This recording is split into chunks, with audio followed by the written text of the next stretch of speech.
Good evening, guys. Good evening. Once again, welcome to South Africa Lately, a channel where we discuss South African trending news. We do, however, grab here and there from international news when it is trending enough to be brought here. Now, I would like to greet specifically Nigerians and South Africans who are watching this video because those are the two nations that have been fighting a lot these days in this our beautiful continent of Africa. And then I would like to say, putting aside the story of Miss SA and the girl, I don't even want to mention her name, no, because I'm exhausted. Putting it aside, so I'm bringing you a story, I'm bringing you a gist, so like the Nigerians would say. So the story that I'm about to tell you now will debunk all the thoughts that you had about my channel and me, because we discovered it through the Chidima story. Now, it is very easy to assume that one doesn't have relationship with Nigerians in South Africa when we criticize whatever we're criticizing. I don't want to talk about it anymore. But at the end of the day, what I want to tell you is that most of us, all we want is that everybody should be here legally. Do you understand what I'm saying? So that when we commit crimes as people living in South Africa, whether you come from Nigeria, China, whatever, USA, UK, wherever you come from, we get to be punished. Nobody should just vanish into thin air because they get no right papers or whatever that they needed to have to be living in South Africa. That's what we want. We cannot commit the same crime together and you get the easy way out. Do you understand what I'm saying? So we do have relationship with Nigerians. Please do understand the relationship that I'm about to talk about here. It has got nothing to do with dating. Please hear me and hear me well. So I want to show you the type of guys that I got to interact with in South Africa who are Nigerians. So I'm saying guys because most of the time you don't get to meet their women, especially in smaller towns. But when you get to bigger cities like Johannesburg, Cape Town, Durban, there's a chance that you can meet them. And most of the time where I come from, the smaller towns that I come from now, you meet them in church. Do you understand? And I've gotten to reduce my feet into going to church. No, I don't want that type of life no more. I don't want to be in church all the time. There's other side that I've discovered. Pastors can be disrespectful. That whole thing can make you stay away from God. So I go to church whenever I feel like I want to mingle with Christians and sing, and otherwise I pray in my house. So now, please, before I derail, I want to bring you back to the stories that I want to tell you. It's one story, but it has two stories inside. My story comes pregnant with twins. So I want to start with the one that I met in Joburg, because I've lived in Joburg too before coming back to my small town, right? And in Joburg, there was most of the time we meet in churches, right? So I met these guys, one guy in church. I didn't say anything about dating. Please don't want you not to hearing what I'm saying and you focus, oh no, they were dating, they're dating. No. We were not dating. In Joburg you live in communes and all of that, so you get to meet somebody and you're like, oh, where do you live? I live here. Before you know it, you are sharing a room in the same house, as the Nigerians say, in the same compound, right? So this guy, we were living in the same compound together, right? Sometimes we meet in the kitchen and all of that. We chat. I love chatting to people. We chat. This one that I'm talking about now is what Nigerian calls street boy. He was a street boy. He was a street boy. So what happened is this: one of the days we woke up and he had somebody from Nigeria who came to visit him where he was staying. And the guy who came from Nigeria, because when they were here, they displayed this life that like they were doing well in South Africa and whatnot. Do you know what I'm saying? And they came with the visitor's visa and they never left. Him and his group, prior to the arrival of this one who was his friend. So we asked them, who is this? Oh, no, please meet my homeboy. We used to go to school together, we university together, blah, blah, blah, blah, blah. All right. So there's this thing that they used to do, you know, buying things in a paper on a Thursday with fake checks and all of that. You know, the spinning that they do, right? So what happened is this: the guy that came to visit them or to try his luck in South Africa as well, he was hoping, because they never briefed the guy what they were doing in South Africa, he was hoping that he would make his life as well, because his homeboy was now having one smaller yana car, and it hadn't been that long since he's been in South Africa. So the guy came and they served him food nicely. His first day, second day, he was eating well. And then Thursday came, the hustling day, Thursday came, they started giving him his phone now to pretend to be somebody so that he can get the stuff now. He can be knocking people their stuff so that they resell and they make money to eat. So as I was getting ready to church, I think the guy was very, very light in complexion. Let me specify that.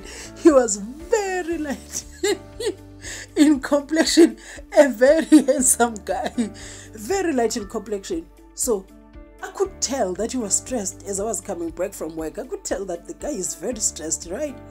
Came to see me in the kitchen. How are you? I was like, no, I'm all right. Let me tell you something. All that I'm telling you, it happened in 1 week. 1 week. 1 week. I'm all right. I said, I'm all right. I'm all right. I'm all right. I was like, no, hey, I'm not okay. I need to talk to you. I was like, oh, okay. Then he didn't get a chance to talk to me. Then Thursday came and passed. They did whatever they did. They got whatever they got. And then on Sunday, no, on a Saturday evening, you know, the church that I used to go to was Christ Embassy. Then I used to go to Christ Embassy. And then the guy is like, are you going to church tomorrow? I'm like, yes, I'm going to church tomorrow. Please, he was like, please, please, I really need to meet Pastor Ken. I need to confess my sins. You know, when somebody's still pure and they are coming from home, that's how it happens. So the corruption started when he got here. He started with his own brothers. No one else corrupted him. He was so frustrated because he knew. He said, my mother and father prayed for me as I was living in Nigeria, coming to South Africa. I cannot believe that it hasn't been up to a week and I've already committed so much crime. Right? He said, I need to see pastor so that I can confess my sins and all of that. I was like, hey, I'll see what I can do.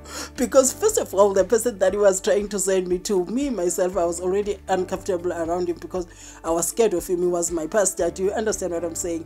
And those are the reason why I left church. I don't want to have a man that I have to fear like that. Pastor is coming, pastor is coming. No. I don't want that. I don't want that.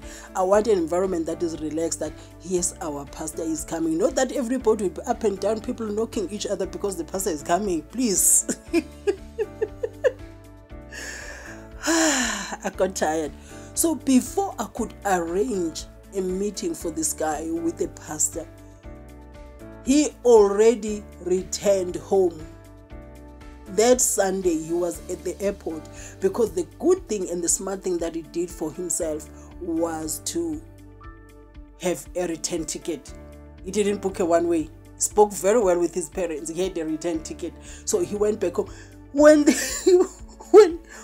his crew that we were sharing the commune with realized that the guy was coming, the way it was going back home, the way they were gossiping about him, what a coward, and they were begging him not to tell anybody at home that he knows what they are doing and he couldn't cope. He should just give them a different story, but he mustn't say at home what they are doing in South Africa. That's the other side of things. Because to the ones that they have never left Nigeria to come to South Africa, I don't want to talk about the ones that go to other countries overseas. Maybe I'm talking specifically for the ones that they never left Nigeria, and the ones that are in South Africa. They try so hard to protect their lifestyle from home. The people from home must never know what they do in South Africa. I was cracked up. You know, You know, when you see men sitting in the kitchen, because we used to meet in the kitchen, kneeling with the couples in the kitchen, like dreading what the guy is going to tell people at home, the neighbors and people from church and stuff like that. You know, right? That's just one side. That was that experience. Now, I want to talk about the one that I met in my small hometown where I am right now. So that one, I have never met somebody from Nigeria with such a good heart. Do you understand what I'm saying? A good heart, somebody in good standing. Do you understand? He came to study in South Africa, a family man, good guy. He's even a pastor. Very loving, I want to tell you the truth. Very faithful to his wife, at least the presentation that I got from him. You know, I got, even when I got to know him for longer, he is still our family friend up to this day. This is somebody that came to study in South Africa. He's a doctor now. He works at varsity and all of that. So what I'm trying to tell you is that that guy is a pastor and in RCC church, RCCG. I'm a member of RCCG now because of that same guy, but I don't go there every day. I make sure that I know God doesn't live in church. You know that part, I know it very well. God doesn't live in church. And I discovered that if you go to church all the time, pastors will irritate you. That's my take. Please, I'm not saying everyone should look at things like that. I don't want to be phoned when I'm sitting at home. Where are you? Be here now. I don't want such things. I want peace of mind. You know, life is very harsh. I don't want to experience that harshness at church. Let me experience it anywhere else in my work and all of that, just not in church. You know, I don't want that irritation. So this is somebody, when I tell that, no, I'm not coming to church, you'd understand. So I met him at a very difficult time in my life. And when I went to church, they never made me feel like I am nothing because I didn't have money to offer. Do you understand? I didn't have money for offering and all of that. That was then. You know, things change in this life. That was then. Then I couldn't afford anything. But the way he used to treat me, are you okay? You know, you'd feel like you are important in the church regardless of you not having money. But I still don't want to go to church every day. Do you know what I'm saying? I still don't want to go. Now, I want to tell you the most interesting story. This man came from Nigeria, left his wife and came and studied in South Africa, finally worked in South Africa, something like that. You know, he's our family friend. So Christmas we spend together. When his family comes from Nigeria, we spend time together. You know, I even miss his family. I was talking about them recently that, you know, when are they coming? He said, no, we're still making plans financially. Things have to balance before they come, right? So when he was still new,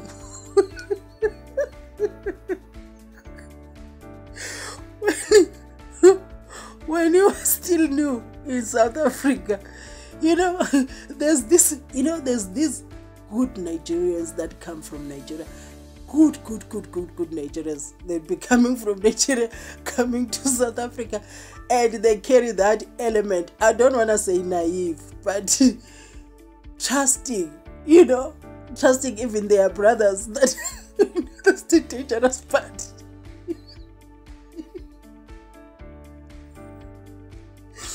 Hey, pardon me.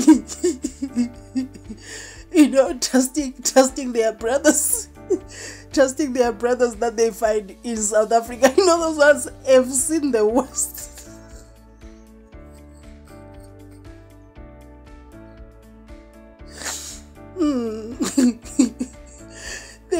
They don't know that the ones that are in South Africa, even though they're coming from the same country, those ones have seen the worst.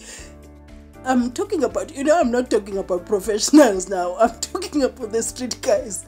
You know, especially, you know, the professionals, they think they would mingle well with their homeboys who are street boys.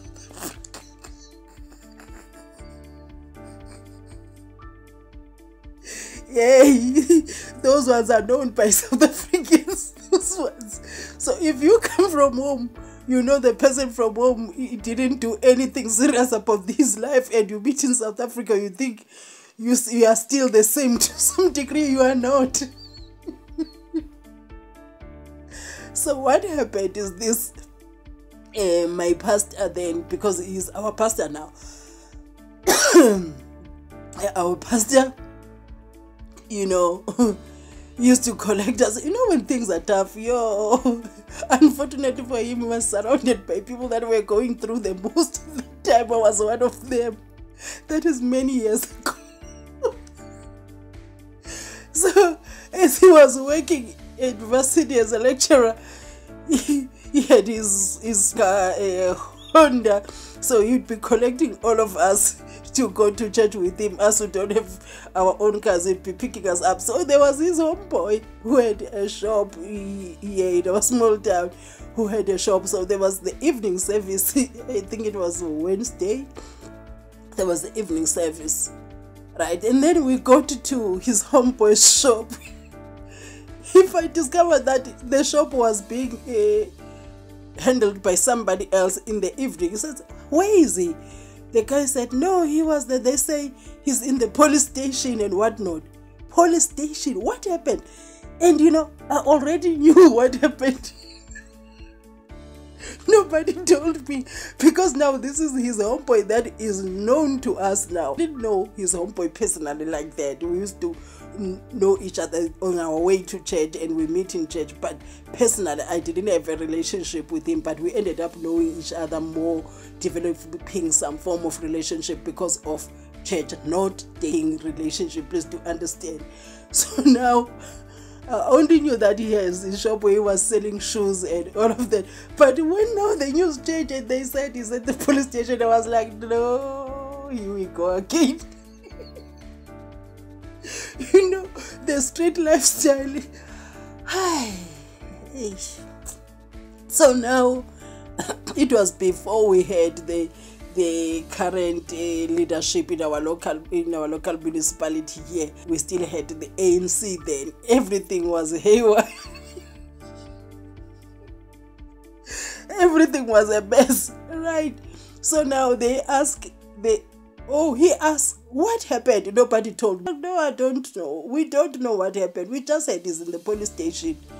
And then we quickly went to the police station. No, but I asked to be dropped at home. I was like, no, you can drop me at home. And then a friend of mine, a girlfriend of mine, went to the pastor up and down. No, say that one is sharp, can handle anything. You know, they went to the police station. No, I came home after we picked him up from a van. He was picked from a van. I don't know how he came up from a van. I don't remember that. You know, when you're going through the most, many things will jump you, but I remember the major happenings of the day. And then finally we were with him, and pastor is asking him, why were you arrested? Yo, you know, when you see somebody innocent from Nigeria, like, you know, when they're still pure before the streets of South Africa corrupt. So pastor is asking, why were you arrested? He said, because I peed on the streets. I just knew then he was lying. Because the streets he was operating from, it was like a toilet. Everybody was peeing anywhere. You know, the street was a mess. At that time, nobody was arrested for peeing on the streets because the town was upside down. You see now we arrest people now in our town. If you pee carelessly, you get arrested. Our town is super, super, super clean. Super under different administration. So it's super, super clean. You do get arrested now. Just don't whip it out and pee anyhow. But that time, I just knew he was lying. Pastor is like, why did you do that? And the guy was busy screaming on top of his voice, asking, why did you pee on the street? Yet that was the real deal of the reason. And then we later heard that he was arrested for drug dealing. You know, he has moved away from this town. So what I'm saying is, I've gotten to experience two types of Nigerians. I'm telling you the story to say this. When we say, maybe Nigerians, because they are leading in, guys, you know yourselves now, please, you don't need us to spell it out for you. When we say Nigerians, please, if you know you are in South Africa and you are in good standing, include yourself in that discussion. If we cannot call you out when we are living here, but we call South African corrupt leader out, we call everyone out, why should your case be different? There are good Nigerians that are in South Africa living a clean life that we get so along with, we get along with so nicely. So, and then there are street guys so say yeah. But one other thing, one other side of the story, the ones that are professionals and all of that, hey, if you want to laugh and be entertained, it's the street guys. Those people will make you laugh. If you want to talk serious things, you go to the professionals, you know, businessmen, proper. I'm not talking about saying my businessmen when they talk about fraud, corruption, and all of that. Those are street guys. Those are street guys. You know, those are street guys. And if you move with them a lot, your life would be corrupt. So now, before this guy left church completely, pastor would try and pick him up for church. He'd be like, no, I'm not going. Pastor would be like, why? Because to our pastor, it was a taboo that saying we are not going to church. You know, he's from Nigeria, where during the week we are in church, Sunday we're in church, we are not in church as a Christian. It's a whole taboo. And then he came to our small town and find people like me. I was like, no, please, I'll see you after 3 months. So he's trying to pick this guy up. I was like, no, I'm not going. He said, is there a problem? The guy was like, no, there's a problem. Then why are you not going to church? The guy was like, I'm just not going. And pastor couldn't believe. He kept trying to push him to go to church with him. And then the guy said no. And he didn't want to explain himself to anybody. So I'm trying to do that. When we say Nigerians, sometimes it's like generalization. Yet the people that we do to, they know themselves. No, Nigeria, they don't know they are Nigerians in South Africa, and the Nigerians in South Africa and South Africa, as us, we know ourselves, how we interact with ourselves, we know each other very well, and how much their lifestyle need not to be known where they come from. Do you know what I'm saying? You see them when they are calling. In a nutshell, I hope you enjoyed this.